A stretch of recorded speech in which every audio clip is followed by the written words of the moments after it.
We've achieved so many goals these last 6 months, yet we feel like we've had the toughest 6 months of our life, where every single important aspect was breaking apart. So we'll be setting not so smart goals for 2025, and we're going to tell you the 2 basic things that you should really focus on that will help you achieve those long-term goals that feel so far away. 2 years ago, we made the bold decision to simplify our lives by moving away from the chaotic town life and settle our young family in the countryside, where we can start growing our own produce and making our eldest daughter's dream of raising chickens a reality. In order to achieve this, we have been setting smart goals, which we have been working on tirelessly to make our home of 8 years ready to sell by next spring. Unfortunately, we directed all our energy towards our long-term goals and lost sight of the present. Being so absent to the present has slowly caused several issues in the salient areas of our lives. We noticed a change in our children's behavior, ourselves, and everyone's health, both mentally and physically, has deteriorated. For 2025, forget about smart goals. Let's focus on what really matters, the things that will actually make your dreams come true.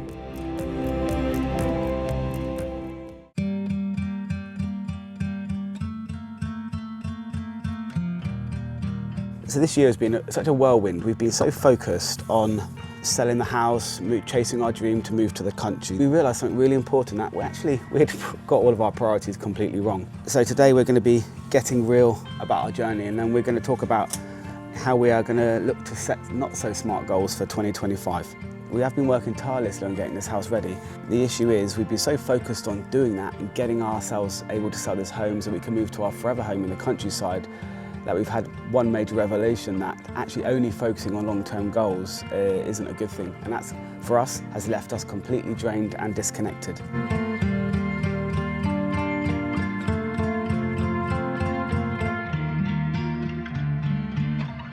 We thought we were doing the right thing by prioritizing the future.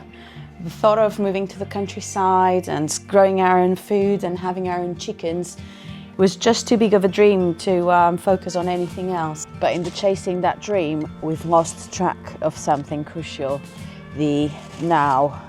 We stopped making time for the things that mattered most: our family, our friends, our children, ourselves. And most importantly, because of that, our health has really suffered. It's really easy to get caught up in the big goal and convincing ourselves that sacrificing the present is the right thing to do. We've been there, and believe us when we say it is not, it really isn't. This passion fruit plant really thrives in our garden. It's lovely, especially when the flowers start coming out.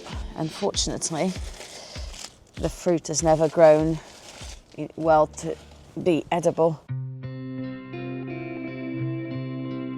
So for 2025, we are flipping the script a bit. So we are setting goals that aren't just smart, they are heart-centered, right? That allow us to mainly focus on our health, our marriage and our family. So there was one night recently where we sat down. I think it just hit us that that we're all running on empty, and we knew that something had to change. So we needed to be there for the kids more. We needed to be there for each other as a family. Then we realised the goals we were setting ourselves weren't actually smart.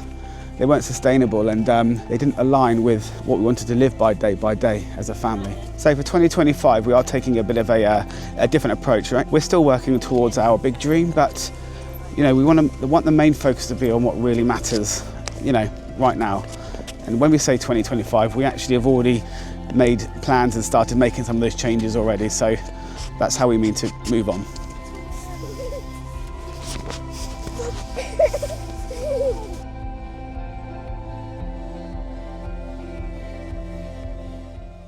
We've had such tough days recently that it really made us stop and take a hard look at everything. We had days where nothing seemed to go right. Everyone was on edge, and it just felt like we were just going through the motions. We were all irritable and not able to enjoy each other's company. The children have been fighting a lot, not only with each other but with us as well, and they were becoming less and less keen to get involved in home projects. We knew that both the lack of structure and, most importantly, the presence was impacting their behaviour.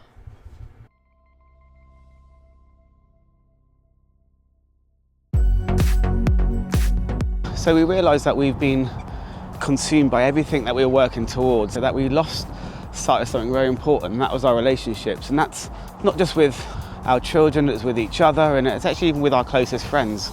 We needed to refocus, put our energy back into those relationships, those things that really matter, and that'll be a focus point for us going into 2025. We're a very social family, having people over, we love hosting, making food, having drinks and having lots of fun with the kids, etc. as well, because these are the most important people in our lives, and those are the things that really matter to us. And I think over the last few months we have actually lost a little bit of sight of that, which having this kind of reflection period has realised that. And just as important, things like this, they're hugely important for our mental health, so making sure that we are not focusing too far ahead is going to be key.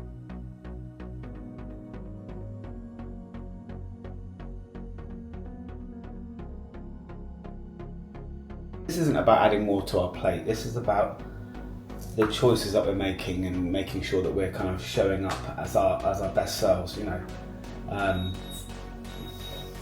Chicken's ready.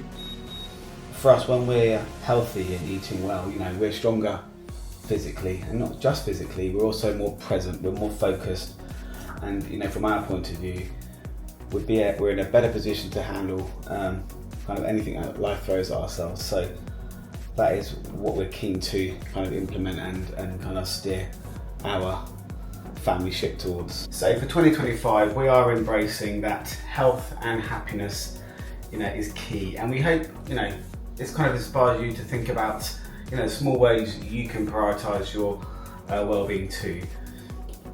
And trust us, whilst I'm cutting this chicken, it is definitely worth it.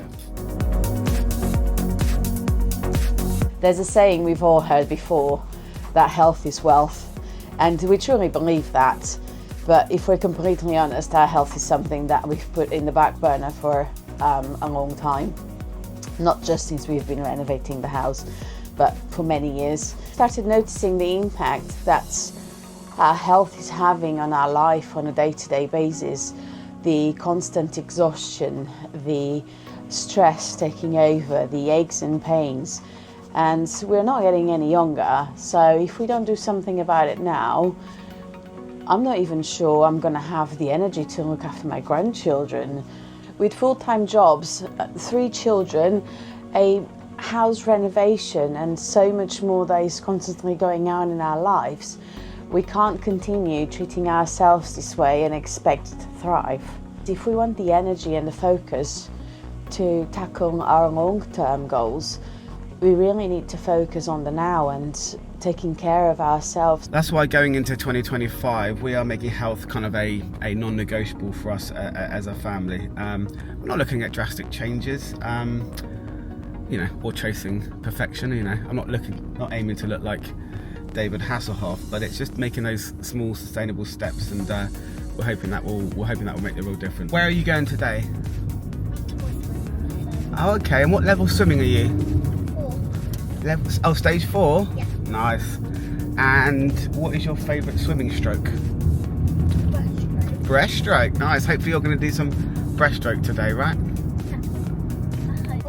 So we started scheduling workouts for ourselves. We've actually enrolled the kids into this local leisure centre. You know, they're able to do swimming, aren't you, Ella? And trampolining. And we also have a thing called Air Jump X, I think it's called. Oh, keep going, darling. Air Jump X, which is a lot of fun. It's a massive bouncy castle.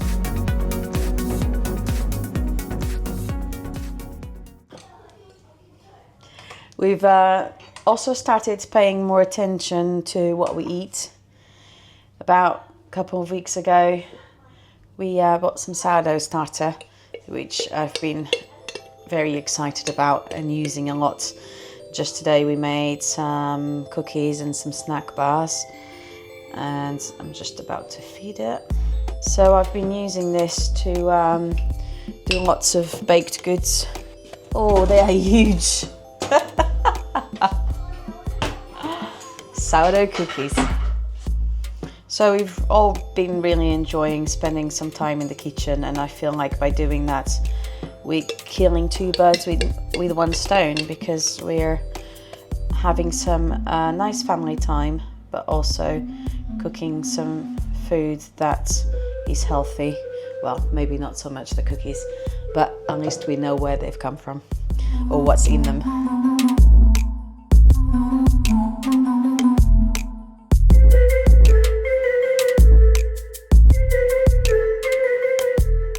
So we've now started prioritizing quality time together, not just with the kids, but with each other as well. We've also started introducing strategies that are really helping with the children. So they have got a routine, they have got charts and lists that they can follow, so they know exactly who's doing what and when. And they've all really been really keen to get involved, to get their jobs done. Particularly with Naomi and Daniel, we don't really have to ask them anymore. And even with Ella, actually, at bedtime, she doesn't need to be told anymore what she needs to do. We're no experts on relationships or raising children, although we've been doing it for 10 years. So we've got a very good understanding of what works and what doesn't. And sometimes we just get sidetracked and a little bit lost, like it happened when we were focusing so much on our long-term goal. But we're excited to share with you the things that we're implementing, what's helping, and hopefully that can help you too. So, and by focusing on these things, we have the energy and the motivation to focus on our 2025 goals, and we should be in a good position where we can prep a house ready for sale and then move into our dream of the countryside. So if you've ever felt overwhelmed by setting your goals, just remember, you don't need to sacrifice today for tomorrow.